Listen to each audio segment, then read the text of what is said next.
Hello everybody, my name is Brad Wilson. I'm the supervisor of customized and online learning for the Upper St. Clair School District, and I'm going to talk to you today about maximizing time through flexibly grouping students. I hope you find this to be meaningful. I can tell you up front, this is something that for us has made a huge difference in a lot of different ways, and it really is helping us to think differently, specifically about how we use time and how we meet every individual child with their individual needs. So I hope you enjoy. So flexible grouping is the title of this session, but in reality it's more about how do we effectively use time. And one of the things that we have found is that we have to really maximize the use of our time through regrouping children in order to get the most out of them.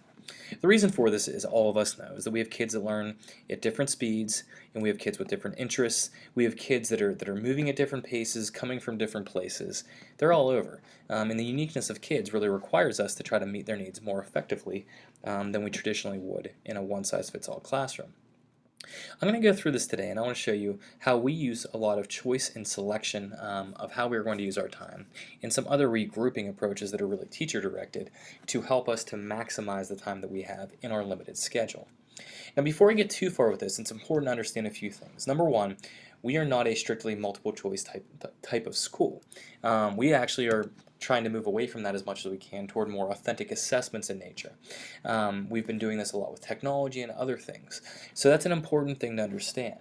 And some of the basic tenets that have led us toward mass customized learning and really toward this flexible grouping and a lot of other changes that we've made relate to a couple key ideas. First is mastery learning. So it's not just about points and high stakes.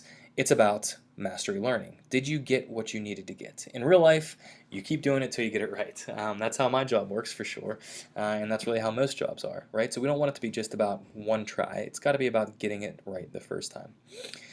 Second, we want to ensure growth for all students. Now, the traditional focus, especially with standardized testing, is, okay, we just need to get everybody to this one level.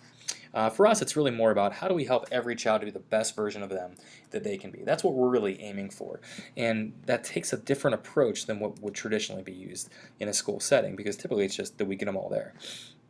Third, how can we use technology to redefine what we're doing in a classroom, to fundamentally change what we're doing for the better, right? So it's not about getting rid of the good stuff, it's about what are the things that were limitations in the past, how can we remedy them in the present? And for us, every child in the middle school that I'm really referring to with a lot of this, which is a 7th and 8th grade middle school, every child has an iPad that has been issued to them from the district. So we are a one-to-one district, 5 through 8, actually 5 through 9 going into the next school year. And that's has played a big role in this, and we'll explain how that fits in. The fourth key is that we understand how important feedback is. Not only the quantity of feedback, but also the quality. And one of the things that we've seen through this flexible regrouping is the ability for teachers and students to provide better feedback because of the setting that they're in. When you have peers that are at a close point in near proximity to where you are in the learning process, it really helps you to be able to give and receive better feedback than when people are very, very far apart. And finally, we wanted to build this for replication. One of the things that I've seen a lot and really I wanted to stay away from as we were looking at some of these processes was something that only I could do or that only one other person could do. It was all about how do we make this take over our whole school, right? So this is a model of kind of like a bird's eye view of our 7th grade here. How do we make sure that this fits into all classrooms? And what you'll see is that we've found some strategies that really do apply across departments, across curriculum areas, and that's really an important thing as well. And it's so important because no matter whether it's math, social studies, world languages, the expressive arts, we always want kids to be engaged. And it's important to be engaged now, and it's important to be engaged now and now and now, whenever that now is. And the only way we can really do that is by putting kids in appropriate settings with appropriate materials and resources and appropriate learning opportunities. And flexible grouping is definitely a way to do that. So let's talk to you about some of the meat and potatoes here of what it is that we actually do. I'm not going to get into the technical details of this. If you would like to know about the technical details, I will be happy to explain that after the video. But feel free to get in touch there. But I want to explain to you just the theory behind it so you understand how you could theoretically apply this in your buildings if you would like. So for us, we have this Panther Time period in the middle of the day here, okay, about 40 minutes, and this is when students in the past would have had something like reading choice day, a study hall day, a test prep day, and an Olveus day, Olveus anti-bullying. So those are 4 of the days that we would have. Now we still have Olveus and clubs on 1 of the 6 days, but on the other 5 we have Panther Time, which is a choice period. Now here's the way it works, and I'll actually come back to this slide here in a minute. So the way that it works is this. During Panther Time, kids are going to, prior to lunch, so we're looking here at like 11:07, let's say. The kids had just finished their last class before lunch. They're now required to sign up for this period. And the way that it works is there are 2 different ways they can sign up. Either number 1, they are going to receive an email from their teacher that says, you must go here, and then they have to go there. Or there are going to be all these options that are available for them to attend. What we do is we've embedded this onto a website so they can have a form directly connected with this information. But nonetheless, you can see these options. So a student might say, okay, you know what, today's Monday, and I need to practice my verb and preposition identification, so I'm going to go here. But you know what, I also need to make up that Middle Ages quiz. So you know what, I'll do that on Tuesday. Today on Monday I'm going to do this verb and preposition identification. Those are the things I'm going to choose. So that's how in general it works. Now I alluded on this last slide, and I'm going to bounce back one here. There are a lot of different ways that we could do this. The way that we actually are running this currently is a little bit different than we did in the past. I'm going to show you the easiest way to set this up, which is through Google Forms. If anybody here has any background with Excel, it's very simple. I'll be honest, the example I'm going to show you took me about an hour to set up total, and that could be set up for an entire team, maybe 1 extra hour to set it up for the year for an entire grade level, so it's not a tremendous amount of work. I've used Google Sheets for this before. That took a whole lot more time. And there's actually a product called Flex Time Manager, which I've seen at some of the Mass Customized Learning Summits. And they actually will help you to organize and do this. It's for a fee, but it seems to be a good product. We haven't used it up to this point in time, but it is out there. So if you're looking for something advanced, that's something else to consider for this. So let's bump ahead here and let's show you this in action. So here's what would happen. These students, they look at this list and they say, okay, you know, I'm going to sign up for practicing verb and preposition.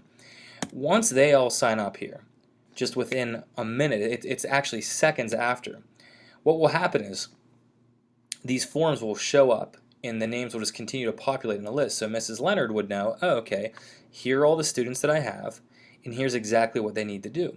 And then what she actually could do, which is really cool, is regroup within a regroup setting and say, okay, all of the kids who are reviewing, I need you to go over here. The retakes go over here. And the kids who just need some specific direct help with their prepositions, I need you to come to this specific area. You know, like you need help, you need retaught. I'm going to be the one who's going to help you for that. So it's interesting how we can kind of double regroup in this setting.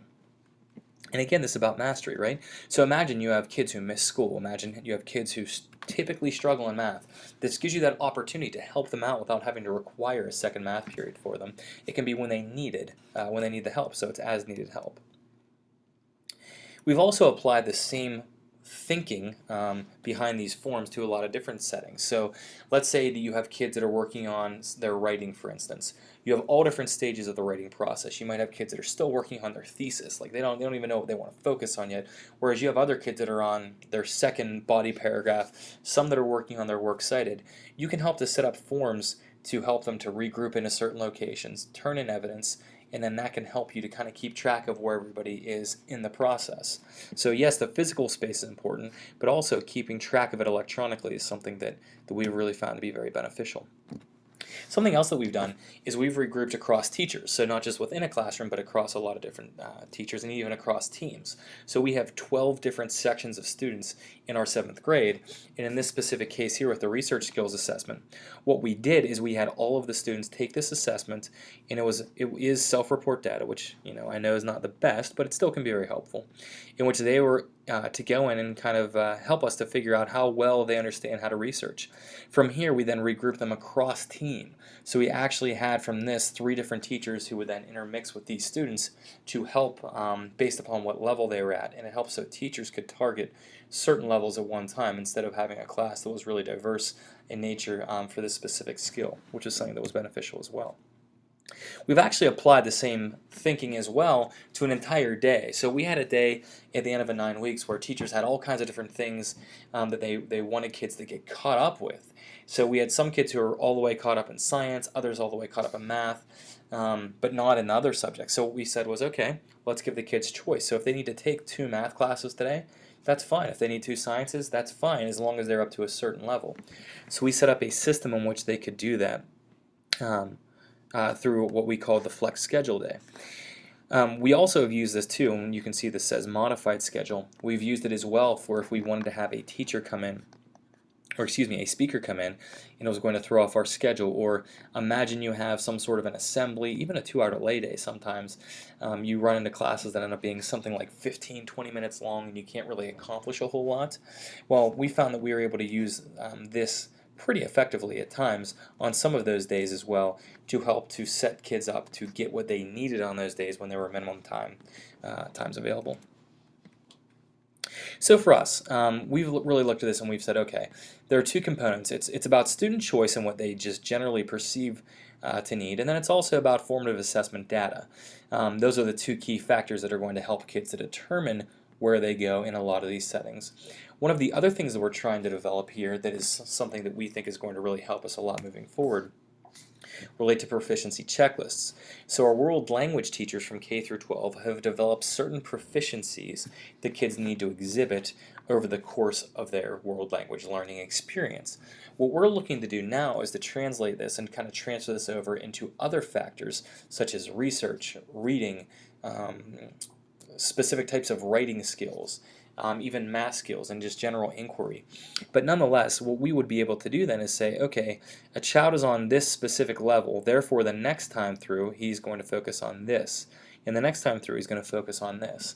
And by being able to have a child identify where they are, that's going to help them to know where they need support. They also know what is next, and then when it comes time for regrouping, that can be much more meaningful, and it can also help us to more accurately have kids self-assess where they need to be and self-evaluate their own progress, which is really, really important as well. So for us, we're early on in truth in doing this. We feel like we have a lot of area to explore with this, and we're excited in the direction that it's going to take us. So that's our quick run through here of how we have used some flexible grouping strategies, specifically at a 7th and 8th grade building in the Upper St. Clair School District. And I'd be remiss if I left out our tagline, which is customizing learning, nurturing potential, and delivering excellence. And I hope you see how we have creatively used the time in our classes with the use of flexible grouping to customize learning for our students and to provide them with the best educational experience possible. So if you would like to discuss any of this further, if you want to know the technical sides of this and how we've worked through some of the logistics and details, I'd be happy to be in touch. This is my email and my work phone number here. And again, my name is Brad Wilson, the supervisor of customized and online learning for the Upper St. Clair School District. Have a great day.